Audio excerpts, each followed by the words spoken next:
میں نے طبرانی شریف کی ایک حدیث پڑھی کہ بنی اسرائیل میں ایک آدمی نے کتیا پالی ہوئی تھی، تو اس آدمی کے گھر میں ایک مہمان آیا، تو کتیا نے عزم کیا تھا کہ چونکہ یہ میرے مالک کا مہمان ہے، میں اس مہمان پر نہیں بھونکوں گی۔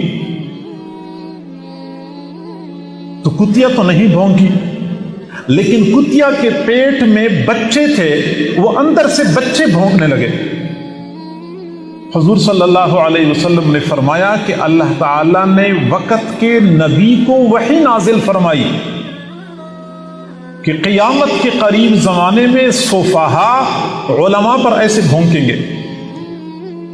سفہا بے وقوف اور جاہل لوگ علماء پر ایسے بھونکیں گے جیسا کہ کتیا کے پیٹ کے اندر کے بچے اس مہمان پر بھونکے ہیں۔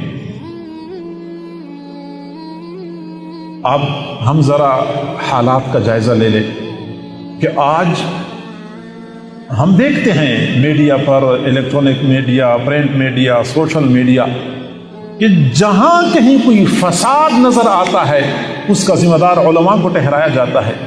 علماء کے اوپر طعن و تشنیع اور طنز کرنا، علماء کا استہزاء کرنا، مذاق اڑانا، علماء کو بدنام کرنا، کوئی کمی نہیں چھوڑی جا رہی۔ حد درجے کی یہ زیادتی علماء